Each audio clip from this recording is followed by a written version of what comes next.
Topic है वास्तविक संख्या प्रश्नावली 2.2 क्लास 10वीं का चल रहा था अपने पास टॉपिक। और प्रश्न संख्या 2 का मैंने पहला और दूसरा करवा दिया था। ये तीसरा सवाल है 90 और 144, इन दोनों का मैं से ज्ञात करना है अपने को।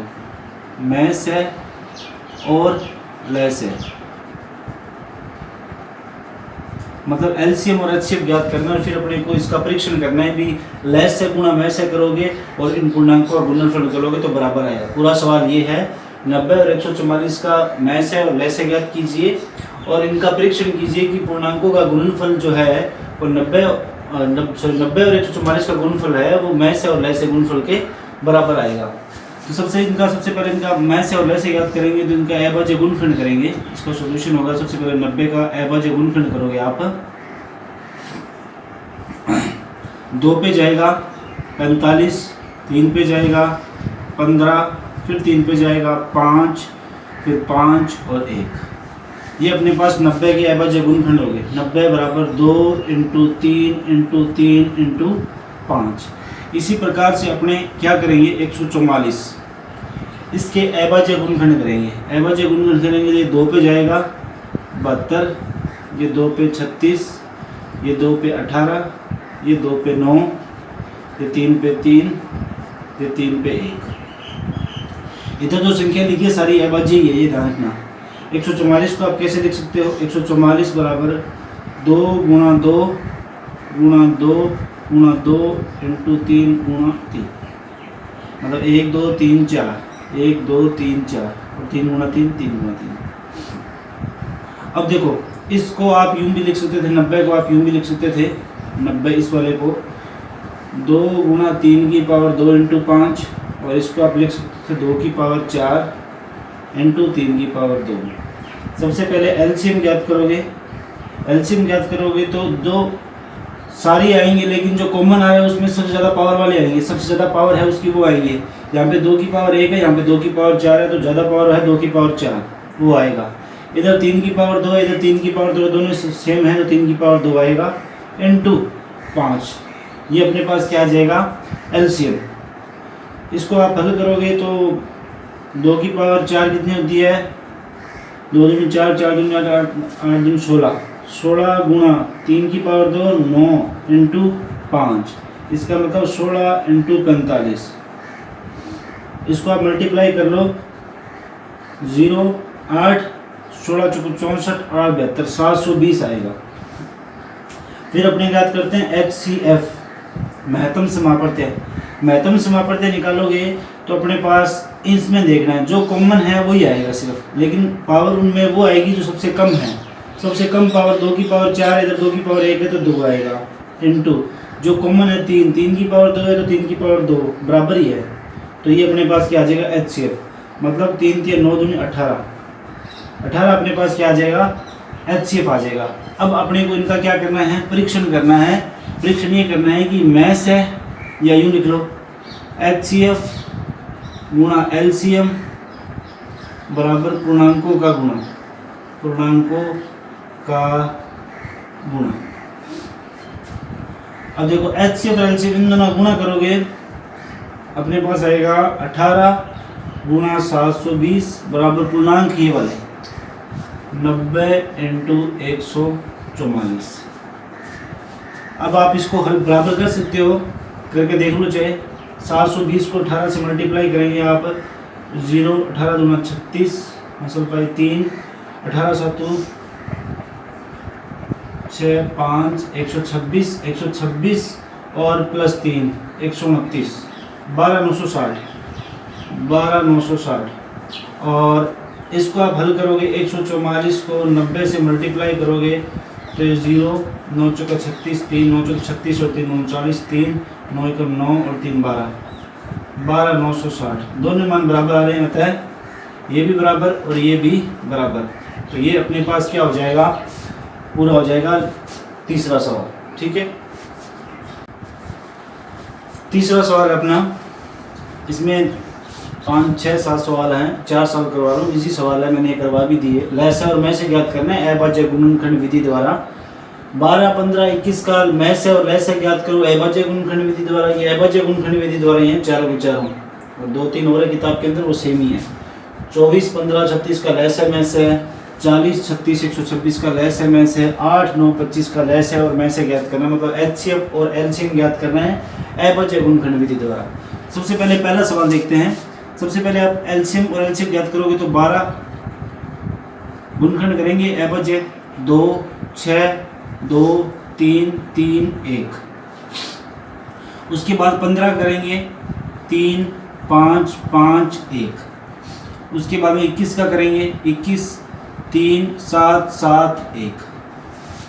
तो इसका मतलब ये हो गया कि आप 12 को लिख सकते हो 2 की पावर 2 इंटू 3। देखो 2 2 बार आ रहा है और 3 एक बार, 2 की पावर 2 इंटू 3। आप 15 को लिख सकते हो 3 गुणा 5 और आप 21 को लिख सकते हो 3 गुणा 7। तो जब आप LCM निकालोगे, सबसे पहले LCM मैंने कहा था सारी वैल्यू आएगी, लेकिन अगर कोई वैल्यू कॉमन आ रही है तो उसमें ज़्यादा पावर वाली, तीनों में देखो कॉमन आ रहा है 3, 3, 3 और सबकी पावर 1, 1 है तो 3 तो आएगा 1। ज़्यादा पावर वाले लेने हैं, लेकिन इसमें 3 की पावर 1 ही है अधिकतम, तो 3 एक बार ही आएगा। उसके बाद में देखो जो बचा वो लिख दो, 2 की पावर 2, 5 इंटू 7, ये अपने पास क्या आ गया, LCM आ गया। उसके बाद आएगा अपने पास HCF निकालोगे अपने पास तो जो कॉमन आएगा केवल वो आएगा HCF। तो इसमें देखो कॉमन केवल 3 आ रहा है, तो इसका HCF आ जाएगा 3 और कुछ नहीं आएगा। तो LCM तो ये है और HCF ये है। ये अपने पास सवाल हो गया। दूसरा सवाल करोगे तो अपने पास सबसे पहले 24 का अभाज्य गुणनखंड 2, 12, 2, 6, 2, 3, 3 और 1। उसके बाद 15 अभी आपने किया है 3, 5, 5, 1। उसके बाद 36 का करोगे तो अपने पास 2, 18, 2, 9, 3, 3, 3 और 1। ये अपने पास आ जाएगा इसके अभाज्य गुणनखंड। 24 को आप क्या लिख सकते हो, 2 की पावर 1, 2, 3, 2 की पावर 3 इंटू 3। 15 को आप लिख सकते हो 3 गुणा 5। 36 को आप लिख सकते हो 2 की पावर 2 इंटू 3 की पावर 2। ये अपने पास 2 की पावर 2 इंटू 3 की पावर 2। तो अपने पास ये आ गया। अब इसका LCM निकालोगे आप, LCM निकालोगे तो सबसे पहले देखो कि जो कॉमन आ रहा है उसमें हाईएस्ट पावर लेनी है अपने पास। जो कॉमन आ रहा है उसमें हाईएस्ट पावर लेनी है। देखो यहाँ 3 है, यहाँ 3 है, यहाँ 3 है। सबसे पहले तो 3 कॉमन आ रहा है, तो 3 कॉमन आ रहा है, हाईएस्ट पावर 2 है तो 3 की पावर 2। ठीक है। उसके बाद देखो अपने पास और कॉमन कुछ भी नहीं है, देखो इसमें 2 की पावर 3 और इसमें 2 की पावर 2 है, तो आप 2 की पावर 3 ले लो। 2 की पावर 3 आ गया। उसके बाद में आप ले लो 5, 2 की पावर 3 और 2 की पावर 5। ये अपने पास क्या आ गया, LCM आ गया। देखो 3 की पावर 2 अधिकतम कॉमन आ रही थी वो ले ली। उसके बाद में 2 की पावर 2 और यहाँ पे 2 की पावर 3 है, 2 की पावर 3 आ गया। फिर अपने पास जो बचा है वो लिख दो 5। फिर अपने पास आएगा HCF निकालोगे तो केवल वो आएगा जो कॉमन आ रहा है, केवल वही आएगा जो कॉमन आ रहा है। कॉमन इसमें 3 आ रहा है और 3 की जगह इसका मतलब 3 अकेला आएगा, क्योंकि कॉमन जो तीनों में जो कॉमन आएगा वही लेना है और सबसे कम पावर है वो लेनी है। तो 3, 3, 3, यहाँ पे 3 की पावर 2 है, यहाँ पे 1 है, इसका मतलब 1 लिया जाएगा 3 केवल। उसके बाद अपने पास तीसरा सवाल है, 40 का निकालना है, फिर 36 का, फिर 126 का अभाज्य गुणनखंड करने हैं। यहाँ पे कहोगे 2, 20, 2, 10, 2, 5, 5, 1। यहाँ पे 2 वो किया था आपने 36 का, वो पड़ा 18, 2, 9, 3, 3, 3 और 1। इस पे निकालोगे तो 50 और 13 63, 2 पे जाएगा 63, फिर 3 पे जाए 21 या 63 होते हैं, फिर 3 पे जाएगा 7, फिर 7 पे जाएगा 1। इधर अभाज्य गुणनखंड ये सारे देख लो चलो। अब 40 को आप लिख सकते हो 40 बराबर 2 की पावर 3 इंटू 5। 36 को आप लिख सकते हो 2 की पावर 2 इंटू 3 की पावर 2। और 126 को आप लिख सकते हो 2 इंटू 3 की पावर 2 इंटू 7। अब इसका आप LCM निकालोगे तो आएंगी तो सभी, लेकिन जो चीज़ कॉमन आ रही है उसमें हाईएस्ट पावर वाली आएगी। देखो 2 की पावर 3, 2 की पावर 2, 2 की पावर 1, इसका मतलब कॉमन आ रहा 2, तो 2 की पावर 3 हाईएस्ट पावर वाले 2 की पावर 3, इन दोनों में 3 की पावर 2 तो 3 की पावर 2, फिर जो बचा वो लिख दो। 5 बचा है पहले में, फिर बचा है 7, तो ये अपने पास एलसीएम आ गया। उसके बाद में एचसीएफ निकालोगे। एचसीएफ केवल कॉमन वाला पार्ट आएगा और जिसमें कम पावर है वो, देखो कॉमन केवल 2 आ रहा है और जिसमें कम पावर, यहाँ पे 2 की पावर 1 है, यहाँ पे 2 है, यहाँ पे 3 है, तो कम पावर वाला केवल 2 आएगा।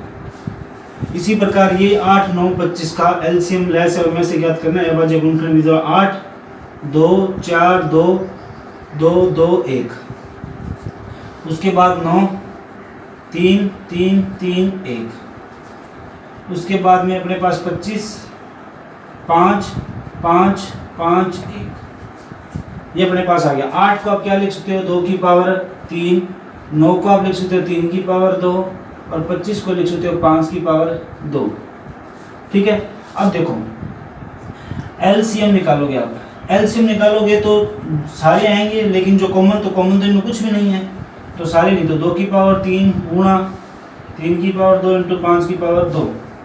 अब एचसीएफ कॉमन कुछ भी नहीं है, तो आप 1 आएगा कॉमन, नहीं कि 0 आएगा, ध्यान रखना, इंटू 1 तो कर सकते हो इनको, तो एचसीएफ आ जाएगा 1। तो एलसीएम जब कुछ नहीं होता तो एचसीएफ 1 आता है, क्योंकि 1 से मल्टीप्लाई करोगे तो ये 1 तो कॉमन आ सकता है सभी में, और एलसीएम आ जाएगा जो बचा हुआ था, मतलब जो रह गया था या फिर जो पहले था वो का वो। ये 4 सवाल एचसीएफ और एलसीएम ज्ञात करने थे अभाज्य गुणनखंड विधि द्वारा। ठीक है,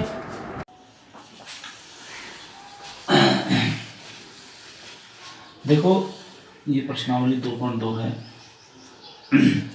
10वीं क्लास का अपने वास्तविक संख्या टॉपिक चला था, प्रश्नावली 2.2 चल रही थी, इसका तीसरा सवाल है।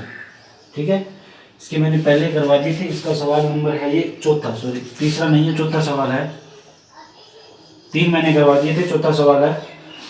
चौथा सवाल देखो, किसी खेल के मैदान के वर्ताकार पथ पर मैदान का एक चक्कर पूरा करने में रमन को 18 मिनट लगते हैं, जबकि इसी वर्ताकार पथ के एक चक्कर पूरा करने में अनुप्रिया को 12 मिनट लगते हैं। माना दोनों एक ही स्थान और एक ही समय पर चलना प्रारंभ करते हैं तथा एक दिशा में चलते हैं, तो बताइए दोनों कितने समय बाद पुनः प्रारंभिक स्थान पर मिलेंगे। कहने का मतलब ये हो गया कि ये वर्ताकार पथ है, मान लो यहां से दोनों ने चलना स्टार्ट किया, एक का नाम तो अनुप्रिया है और एक का नाम रमन है, एक का नाम अनुप्रिया एक का नाम रमन है, और जो रमन है वो एक चक्कर पूरा करने में 18 मिनट का समय लेती है। तो रमन ये चलेगी, मान लो एक चक्कर पूरा करेगी तो ये कितना समय लेगी, 18 मिनट, 18 मिनट। और जो अनुप्रिया है वो चक्कर पूरा करेगी तो वो समय कितना लेगी, यहाँ पे कितना लगा, 12 मिनट, 12 मिनट। देखो अब ये बोल रहा है एक ही स्थान पे चलना प्रारंभ किया, एक ही समय पे चलना प्रारंभ किया, और ये जल्दी थोड़ी तेज चल रही है और ये थोड़ी धीमी चल रही है। मतलब कहने का मतलब जो ये रमन है थोड़ी तेज चल रही थी, इसीलिए उसने बहुत थोड़ी लेट चल रही थी, इसलिए इस पूरा चक्कर तय करने में उसको 18 मिनट लगे, थोड़ा टाइम ज़्यादा लग गया। ये थोड़ी फास्ट चल रही थी, अनुप्रिया थोड़ी फास्ट चल रही थी, इसका मतलब इसने 12 मिनट के अंदर पूरा कर लिया टाइम, पूरा एरिया कवर कर लिया। दोनों ने पूरा एरिया कवर किया है, सारा एरिया कवर हो गया, मतलब इस वर्ताकार मैदान के चारों ओर चक्कर लगा दिया। इसका मतलब ये हो गया कि 18 और 12 का दोनों कितने समय बाद पुनः प्रारंभिक स्थान, यहाँ पे कितने समय बाद मिलेंगे। जैसे ये अनुप्रिया 12 मिनट में चक्कर लगा रही है और ये रमन है जो 18 मिनट में समय लगा रही है, तो दोनों ऐसा कौन सा स्थान होगा जब दोनों आपस में मिल जाएंगे। तो ये निकालने के लिए अपने को क्या करना होगा कि पूरा एरिया कवर हो रहा है तो 18 और 12 का एलसीएम निकाल लो। देखो सबसे पहले लिख लो रमन को एक चक्कर में टाइम, एक चक्कर में समय कितना लगा, रमन को 18 मिनट लगे, 18 मिनट, और अनुप्रिया को एक चक्कर में समय कितना, 12 मिनट। अब 18 और 12 का आप निकालो एलसीएम, क्योंकि देखो पूरा चक्कर तय कर रहे हैं, सारी वैल्यू आएगी, तो एलसीएम निकालोगे तो एलसीएम के अंदर लोएस्ट कॉमन फैक्टर है 12 और 18 का एलसीएम निकालोगे तो पहले 18 लिख लो और 12 लिख लो, गुणनखंड कर लो, है बाजे 2 पे गया 9, 3 और 3, 3 और 1, 2, 6, 2, 3, 3, 1। तो 18 को आप लिख सकते हो 2 इंटू 3 की पावर 2 और 12 को लिख सकते हो, 12 को लिख सकते 2 की पावर 2 इंटू 3। अब एलसीएम कितना आएगा बताओ? एलसीएम के अंदर सारी वैल्यू आएगी, एलसीएम के अंदर अपने को सारी वैल्यू लेनी है। अब देखो एलसीएम लिखोगे आप तो जो चीज़ कॉमन आ रही है उसमें हाईएस्ट पावर लेनी। देखो 3 भी कॉमन आ रहा है और 2 भी कॉमन आ रहा है, तो हाईएस्ट पावर ले लो। एक तो आ जाएगा 3 की पावर 2, एक आ जाएगा 2 की पावर 2। तो 3 की पावर 2 होता है 9 और 2 की पावर 2 होता है 4, इसका मतलब 36 मिनट। 36 मिनट बाद में ये ऐसा समय आएगा, 36 मिनट के बाद में एक ऐसा समय आ जाएगा, मतलब ये 18 मिनट में एक चक्कर और एक 12 मिनट में एक चक्कर। जब 36 मिनट हो जाएंगे तब ऐसा समय आएगा जब दोनों क्या होंगे? बराबर होंगे, दोनों क्या होंगे? बराबर होंगे। अब आपका दिमाग ये कहता होगा कि सर एलसीएम क्यों लिया, एचसीएफ क्यों नहीं लिया? तो अगर आप एचसीएफ लेते, मान लो एचसीएफ लेते, देखो कितना है, अपने आप पता लगेगा एचसीएफ क्यों नहीं लिया गया। देखो इसमें आता 2 और इसमें आता 3, 6 मिनट। 6 मिनट के बाद क्या ये पॉसिबल था? 36 मिनट इन दोनों से ज़्यादा टाइम है तो ये पॉसिबल है, लेकिन 6 मिनट इस पूरे चक्कर के अंदर 18 मिनट लगे और इसको चक्कर लगाने 12 मिनट लगे। क्या 6 मिनट पे यहाँ मिल जाते? ये कभी पॉसिबल नहीं है। क्यों नहीं है? क्योंकि ये 18 मिनट में एक चक्कर, पूरे 18 मिनट होंगे, इसको एक को 12 मिनट होंगे, तब जाके ये मतलब एक चक्कर पूरा करेंगे। तो इनसे टाइम ज़्यादा ही होगा, तब वो आपस में मिल सकते हैं। इनसे कम टाइम पॉसिबल नहीं है, तो एचसीएफ नहीं लिया जाएगा, केवल एलसीएम लिया जाएगा और 36 मिनट पे ये दोनों आपस में मिल जाएंगे। ठीक है, ये सवाल नंबर आपका 4 था।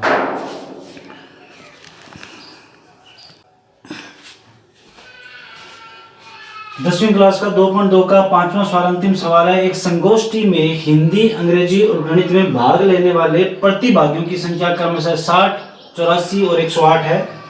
प्रत्येक कमरे में बराबर संख्या में एक ही विषय के प्रतिभागी बिठाए जाते हैं, तो आवश्यक कमरों की न्यूनतम संख्या ज्ञात करो। देखो न्यूनतम शब्द बोला है, इसका मतलब आपको जो संख्याएं दी गई है, न्यूनतम कमरों की संख्या ज्ञात करनी है, तो आप इनका एचसीएफ निकालोगे। क्या निकालोगे? एचसीएफ मतलब महत्तम समापवर्त्य।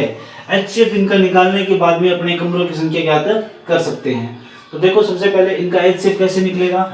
तो सबसे पहले हिंदी, जैसे ये बोल रहा है कि ये हिंदी में विद्यार्थी है, सबसे पहले लिख लेते हैं हिंदी में कितने हैं? 60। और अंग्रेजी में कितने हैं? अंग्रेजी में है 84, 84। और गणित में कितने हैं? गणित में है 108। तो देखो बराबर संख्या में बिठाने हैं। मान लो ये रूम है, अपने पास जितने भी रूम हैं इनमें बराबर संख्या बैठनी चाहिए। इधर मान लो 10 हिंदी के हैं तो इधर भी 10 इंग्लिश के होने चाहिए और इधर भी 10 मैथ के होने चाहिए। ये मतलब कहने का मतलब ये हो गया, बराबर संख्या में बैठने चाहिए। तो रूम की संख्या बताओ कितनी कितनी आएगी? रूम की संख्या तो सबसे पहले 60, 84 और 108 का एचसीएफ ज्ञात करने पर एचसीएफ सीधा लिख दो एचसीएफ। तो एचसीएफ निकालने के लिए 60 आपको अभाज्य गुणनखंड करने पड़ेंगे। सबसे पहले इनके अभाज्य गुणनखंड करोगे तो 2, 30, 2, 15, 3, 5, 5 और 1, ये अभाज्य गुणनखंड हो गए इसके। 84 की आप निकालोगे तो 42, 2, 21, 3, 7, 7, 1। ठीक है, इधर निकालोगे तो अपने पास आ जाएगा 2 पे जाएगा, कितना आ जाएगा? 54। इधर 2 पे 27, इधर 3 पे 9, इधर 3 पे 3 और 3, 1। तो 60 को आप कैसे लिख सकते हो? 2 इंटू 2 इंटू 3 इंटू 5। 84 को लिख सकते हो 2 इंटू 2 इंटू 3 इंटू 7। 108 को आप लिख सकते हो 2 इंटू 2 इंटू 3 इंटू 3 इंटू 3। इसका मतलब 2 की पावर 2 इंटू 3 इंटू 5, 2 की पावर 2 इंटू 3 इंटू 7 और 2 की पावर 2 इंटू 3 की पावर 3। ये अपने पास क्या आ गया? इसका अभाज्य गुणनखंड कर लिए, इसके फैक्टर कर लिए। अब अपने को इसका एचसीएफ निकालना है। एचसीएफ जो चीज कॉमन आएगी, तीनों में कॉमन आएगी, वही एचसीएफ आएगा। सबसे पहले देखो इसमें कॉमन क्या है? कॉमन देखो 2 आ रहा है, और कॉमन में वो लेना है जिसकी पावर सबसे कम हो। 3 3 3, पावर इधर 1 इधर 1 इधर 3, तो पावर कम वाले लेना, इसका मतलब 3 आएगा। इसको मल्टीपल 3 की पावर 1 मतलब इधर 1 है इधर 1 है। फिर देखो 2 आ रहा है, अब 2 की पावर 2 2 की पावर 2 2 की पावर 2, कम वाला लेना है। 2 की पावर 2 या कम, 2 की पावर 2, इसका मतलब इसको आप हल करोगे 2 की पावर 2 4 होता है, इंटू 3 करोगे 12। एचसीएफ कितना आ गया 12। अब अपने को कमरों की संख्या निकालनी है। ये एचसीएफ है महत्तम समापवर्ती। महत्तम समापवर्ती के लिए हिंदी के विद्यार्थियों के लिए, हिंदी के विद्यार्थी के लिए कमरों की संख्या, हिंदी के विद्यार्थी के लिए कमरों की संख्या कितनी आएगी? हिंदी के विद्यार्थी थे 60 और 12 अपने पास है एचसीएफ, 12 किसमें भाग दोगे तो कमरों की संख्या कितनी आ जाएगी? 5।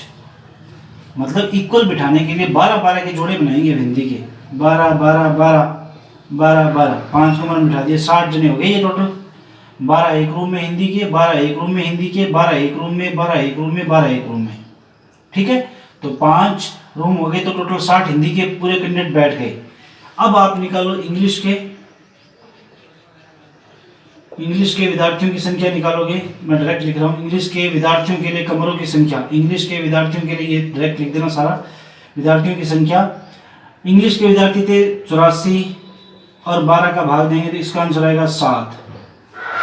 इसका मतलब अपने को 7 रूम चाहिए इसको उठाने के लिए। वही 12 12 12 12 12 12 और 12 12 के मैंने विद्यार्थी बनाए जोड़े, मतलब इनका टोली बनाई 12 12 के, 7 रूम में बिठा दिया इनको, ठीक है।